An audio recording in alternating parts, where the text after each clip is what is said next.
അസ്സലാമു അലൈക്കും വറഹ്മത്തുള്ളാഹി വബറകാതുഹു. ബിസ്മില്ലാ അൽഹംദുലില്ലാ വസ്സലാത്തു വസ്സലാമു അലാ റസൂലില്ലാ വഅലാ ആലിഹി വസഹ്ബിഹി അജ്മഈൻ അമ്മാ ബഅദ്. റബ്ബിശ്റഹ് ലി സ്വദ്രി വയസ്സിർ ലി അംരി വഹ്ലുൽ ഉഖ്ദതം മിൻ ലിസാനി യഫ്ഖഹു ഖൗലി.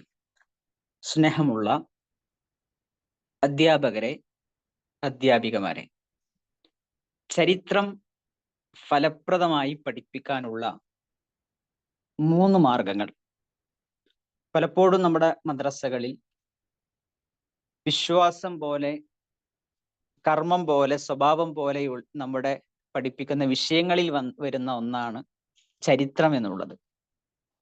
ശരിക്ക് ചരിത്രം എങ്ങനെയാണ് നമ്മൾ പഠിപ്പിക്കേണ്ടത്?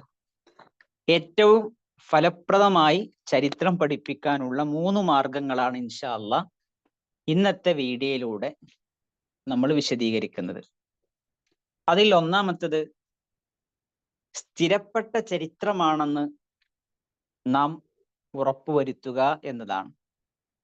പലപ്പോഴും ഏറെ സങ്കടമുള്ള ഒരു കാര്യം, കഥകളായി, പുസ്തകങ്ങളിൽ ചരിത്രങ്ങളായി, അല്ലെങ്കിൽ സോഷ്യൽ മീഡിയയിലൂടെ വരുന്ന കാര്യങ്ങൾ, അതെല്ലാം ശരിയാണ്, ഏതെങ്കിലും ഒരു പുസ്തകത്തിൽ ഉണ്ടായാൽ മതി, ഏതെങ്കിലും ഒരു കിതാബിൽ ഉണ്ടായാൽ മതി എങ്കിൽ ശരിയാണ് എന്ന നിലക്ക് മനസ്സിലാക്കുന്ന ഒരുപാട് ആളുകളുണ്ട്.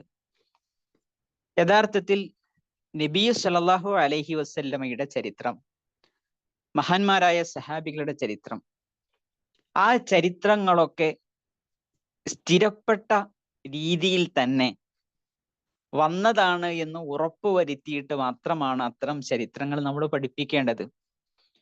കാരണം അവരുടെ ജീവിതത്തിൽ സംഭവിക്കാത്തതോ, അവരുടെ ജീവിതത്തിൽ സംഭവിച്ചു എന്ന് സ്ഥിരപ്പെടാത്തതോ ആയ കാര്യങ്ങളെ എന്ത് രീതിയിലാണ്, എന്ത് അടിസ്ഥാനത്തിലാണ് നമ്മൾ വിദ്യാർത്ഥികൾക്ക് പഠിപ്പിച്ചു കൊടുക്കുക? അതുകൊണ്ട് സ്ഥിരപ്പെട്ട ചരിത്രങ്ങളെ ക്രോഡീകരിച്ചുകൊണ്ട് ഓരോ സംഭവങ്ങളെക്കുറിച്ചും അതിൻ്റെ വിശകലനങ്ങൾ, അതിൻ്റെ വിശദീകരണങ്ങൾ മഹാന്മാരായ പണ്ഡിതന്മാർ വിശദീകരിച്ചിട്ടുണ്ട്. അത് കൃത്യമായി മനസ്സിലാക്കിയിട്ടാണ് മഹാനായ റസൂലുള്ളാഹി സ്വല്ലല്ലാഹു അലൈഹി വസല്ലമയുടെ ചരിത്രം മുതൽ പ്രവാചകന്മാരുടെ, സഹാബികളുടെ ചരിത്രങ്ങളൊക്കെ ഈ ഒരു ശ്രദ്ധയും സൂക്ഷ്മതയും ഒരു മദ്രസ അധ്യാപകൻ, അധ്യാപിക എന്ന നിലക്ക് നമ്മളെ സംബന്ധിച്ചിടത്തോളം ഉണ്ടാകേണ്ടതുണ്ട്. ഇല്ല എങ്കിൽ നമ്മൾ ചില ഇല്ലാത്ത കാര്യങ്ങളോ, അതല്ലെങ്കിൽ ഉറപ്പില്ലാത്ത കാര്യങ്ങളോ വിദ്യാർത്ഥികളെ പഠിപ്പിക്കുന്ന അവസ്ഥ ഇതിലൂടെ ഉണ്ടാകുമെന്നുള്ളത് വളരെ ഗൗരവത്തോടുകൂടെ നമ്മൾ കാണേണ്ടുന്ന ഒരു വിഷയമാണ്. പലപ്പോഴും ചരിത്രങ്ങളായി ഒരിക്കലും നബി സല്ലല്ലാഹു അലൈഹി വസല്ലമയ്ക്ക് ചേർത്തി പറയാൻ പറ്റാത്ത, അതല്ലെങ്കിൽ സ്ഥിരപ്പെട്ട് നബി സല്ലല്ലാഹു അലൈഹി വസല്ലമയുടെ ജീവിതത്തിൽ സംഭവിക്കാത്ത, സ്ഥിരപ്പെട്ട് വരാത്ത, സഹാബികളുടെ ജീവിതത്തിൽ വരാത്ത പല കാര്യങ്ങളും ചരിത്രങ്ങളായി അവതരിപ്പിക്കപ്പെടാറുണ്ട്. പല കെട്ടുകഥകൾ വരെ, നബി സല്ലല്ലാഹു അലൈഹി വസല്ലമയുടെ പേരിൽ കെട്ടുകഥകൾ വരെ കെട്ടിച്ചമച്ച് എഴുതിയുണ്ടാക്കിയ കാര്യങ്ങൾ വരെ നമുക്ക് കാണാൻ പറ്റും. അവിടങ്ങളിലൊക്കെ ഈ ഒരു സൂക്ഷ്മത ഒരു അധ്യാപകൻ എന്ന നിലക്ക് നിർബന്ധമായും നമ്മുടെ ഭാഗത്ത് നിന്ന് ഉണ്ടാകുക എന്നുള്ളതാണ് ഒന്നാമതായി നമ്മൾ ആ വിഷയത്തിൽ ശ്രദ്ധിക്കേണ്ടത്. രണ്ടാമത്തത്, ചരിത്രം അവതരിപ്പിക്കുമ്പോൾ ഹൃദ്യമായി അവതരിപ്പിക്കാൻ നമ്മൾ ശ്രദ്ധിക്കേണ്ടതുണ്ട്. ചില ആളുകളൊക്കെ പലപ്പോഴും അറിവില്ലായ്മ കൊണ്ടോ, അതല്ലെങ്കിൽ മുന്നൊരുക്കം നടത്താത്തത് കൊണ്ടോ ചരിത്രത്തിന്റെ പുസ്തകം എടുത്ത് അതൊരു പാഠം വായിച്ചു പോകുന്ന രീതിയിൽ അധ്യാപകൻ വായിക്കുന്നു, കുട്ടികൾ അത് കേട്ടി വായിക്കുന്നു എന്ന ഒരു രീതി പലപ്പോഴും സ്വീകരിക്കാറുണ്ട്. പാഠപുസ്തകം വായിക്കണ്ട എന്നല്ല പറഞ്ഞതിന് ഉദ്ദേശം. നേരെമറിച്ച് ചരിത്രം നമ്മൾ അവതരിപ്പിക്കുമ്പോൾ ആദ്യം അധ്യാപകൻ ആ ചരിത്രത്തെ ശരിക്ക് മനസ്സിലാക്കുന്നു, ശരിക്ക് വായിച്ചെടുക്കുന്നു, അതിൻ്റെ നേരത്തെ സൂചിപ്പിച്ചതുപോലെ സ്രോതസ്സുകളിൽ നിന്ന് തന്നെ ശരിക്ക് പഠിക്കുന്നു.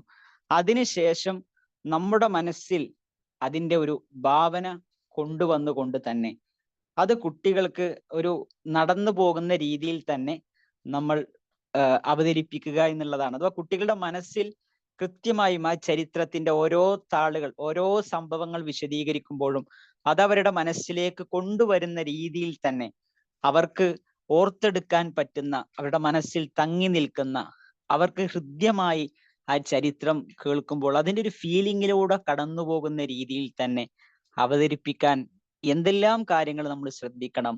നമ്മുടെ വോയിസ് മോഡുലേഷൻ, ശബ്ദത്തിന്റെ ഏറ്റക്കുറവ്, നമ്മുടെ ആക്ഷനുകൾ, നമ്മുടെ ഒരു കഥ പറയുമ്പോൾ സ്റ്റോറി ടെല്ലിംഗ് മെത്തേഡ് എന്നൊക്കെ പറയുന്നത് പോലെ അങ്ങനെ നമ്മൾ അവതരിപ്പിക്കുമ്പോൾ ശ്രദ്ധിക്കേണ്ട, കുട്ടികൾ കാതുകൂർപ്പിച്ച്, കുട്ടികൾ വളരെ ശ്രദ്ധയോടുകൂടെ അധ്യാപകന്റെ അധരങ്ങളിലേക്ക്, ചുണ്ടുകളിലേക്ക് ആവേശത്തോടെ, താല്പര്യത്തോടുകൂടെ ചരിത്രം കേൾക്കാൻ അവർ കാണിക്കുന്ന ആവേശം, അത് നിലനിൽക്കണമെങ്കിൽ അത്രത്തോളം മുന്നൊരുക്കം ഒരു അധ്യാപകൻ യഥാർത്ഥതുണ്ട്. ഇതാണ് രണ്ടാമതായി നമ്മൾ പ്രത്യേകം ശ്രദ്ധിക്കേണ്ടത്. ഓക്കെ, അതില് നമുക്ക് പവർ പോയിന്റ് പ്രസന്റേഷൻ ഒക്കെ നമുക്ക് ഉപയോഗിക്കാൻ പറ്റും. ചരിത്രത്തിന്റെ ചില ഭാഗങ്ങൾ നമുക്ക് കാണിച്ചു കൊടുക്കാൻ പറ്റും, ചില പ്രദേശങ്ങൾ.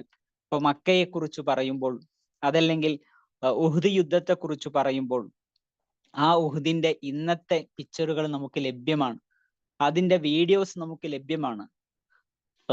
ഹിറ ഗുഹയെ കുറിച്ച് പറയുമ്പോൾ ഹിറ ഗുഹയെ കുറിച്ച് ഇന്ന് നമുക്ക് കാണിച്ചു കൊടുക്കാൻ പറ്റും, അതിന്റെ പിക്ചറുകൾ കാണിച്ചു കൊടുക്കാൻ പറ്റും. അങ്ങനെ പിക്ചറുകൾ വിശ്വാസയോഗ്യമായത്, ഇന്ന് നിലനിൽക്കുന്ന സംഗതികൾ ആ നിലക്ക് തന്നെ കാണിച്ചു കൊടുക്കുമ്പോൾ ഒന്നുകൂടി കുട്ടികൾക്ക് മനസ്സിലേക്ക് കാര്യങ്ങൾ കൊണ്ടുവരാനും കാര്യങ്ങൾ പെട്ടെന്ന് മനസ്സിലാക്കാനും അത് കാരണമാകുന്നു എന്നുള്ളത് ഒരു യാഥാർത്ഥ്യമാണ്.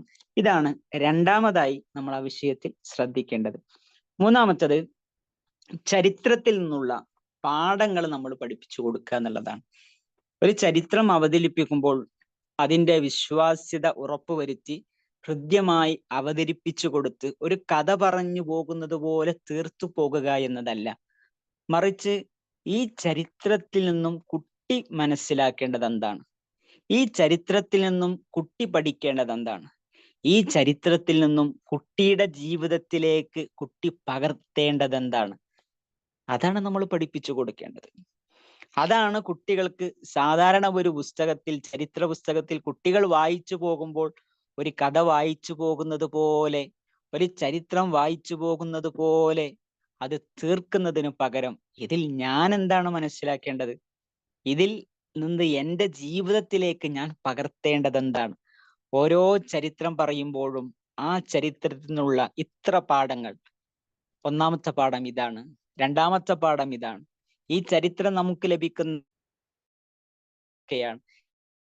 ആ കുട്ടികളുടെ പ്രായത്തിനും കുട്ടികളുടെ ജീവിത സാഹചര്യങ്ങൾക്കും അനുസരിച്ച് കാര്യങ്ങൾ വിശദീകരിച്ചു കൊടുക്കുക എന്നുള്ളത് ഏറ്റവും പ്രധാനപ്പെട്ടതാണ്.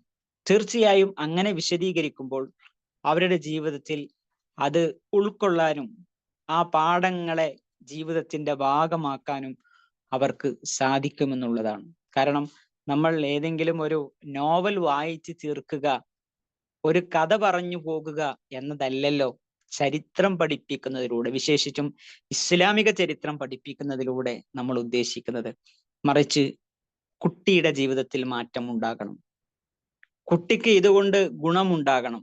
ഈ ചരിത്രങ്ങളിൽ നിന്നെല്ലാം കുട്ടികൾ പാഠം ഉൾക്കൊള്ളേണ്ടതുണ്ട്.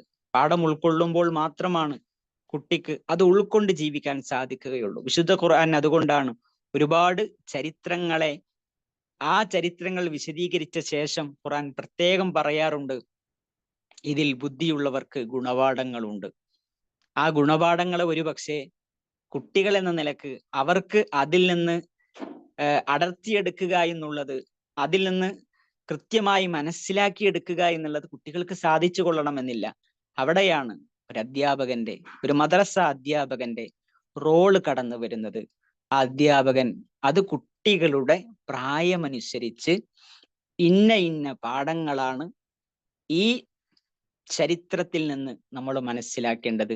നബി സല്ലല്ലാഹു അലൈഹി വസല്ലം അൽ അമീനായ നബി സല്ലല്ലാഹു അലൈഹി വസല്ലമയെ എല്ലാവരും അംഗീകരിച്ച പ്രവാചകന്റെ ജീവിതത്തെ, പ്രവാചകനെ അത്രയും വിശ്വസിച്ച് ഏൽപ്പിച്ച ആ ചരിത്രത്തിന്റെ ഭാഗമാണ് നമ്മൾ പഠിപ്പിക്കുന്നതെങ്കിൽ നമ്മുടെ ജീവിതത്തിലും ആ സത്യസന്ധതയുണ്ടാകണം, നമ്മുടെ ജീവിതത്തിലും അമാനത്ത് നമ്മൾ പൂർത്തീകരിക്കണം, നമ്മളും സത്യം പറയുന്നവരാകണം, സത്യസന്ധത പാലിക്കുന്നതിലൂടെ നമുക്കുണ്ടാകുന്ന നേട്ടങ്ങളെ കുറിച്ച് നമ്മൾ പറഞ്ഞു കൊടുക്കണം. ഇങ്ങനെ ഓരോ ചരിത്രങ്ങളിൽ നിന്നും എന്താണോ നമ്മൾ പഠിക്കേണ്ടത്, എന്താണോ കുട്ടികൾ പകർത്തേണ്ടത്, അത് പാഠങ്ങളായി അവതരിപ്പിക്കുക എന്നുള്ളതാണ് നമ്മൾ പ്രത്യേകം ശ്രദ്ധിക്കേണ്ടത്. ഈ 3 കാര്യങ്ങൾ നമ്മൾ ശ്രദ്ധിച്ചാൽ ഏറ്റവും ഫലപ്രദമായി ചരിത്രത്തിന്റെ പാഠങ്ങളെ കുട്ടികളുടെ ജീവിതത്തിലേക്ക്, മനസ്സുകളിലേക്ക് മാത്രമല്ല കുട്ടികളുടെ ജീവിതത്തിലേക്ക് പകർന്നു കൊടുക്കാൻ നമുക്ക് സാധിക്കും. അവരാണ് യഥാർത്ഥത്തിൽ വിജയിച്ച അധ്യാപകരായി മാറുന്നത്. ഈ വീഡിയോ നിങ്ങൾക്ക് ഉപകാരപ്പെട്ടുവെങ്കിൽ ഒരുപാട് മദ്രസ ടീച്ചേഴ്സ് നമ്മുടെ പരിചയത്തിലുണ്ട്, അവർക്ക് കൂടി ഇത് ഷെയർ ചെയ്യുക. അതിന്റെ നമ്മുടെ ജീവിതത്തിൽ കൂടി അതിന്റെ ഈ പുണ്യത്തിന്റെ ഭാഗമായി നമ്മൾ മാറുക. അല്ലാഹു സുബ്ഹാനഹു വ തആല കൂടുതൽ കാര്യങ്ങൾ മനസ്സിലാക്കാനും പകർത്താനും നമുക്ക് തൗഫീക്ക് നൽകി അനുഗ്രഹിക്കുമാറാകട്ടെ. ബാറക്കല്ലാഹു ഫീക്കും. അസ്സലാമു അലൈക്കും വറഹ്മത്തുള്ളാഹി വബറകാതുഹു.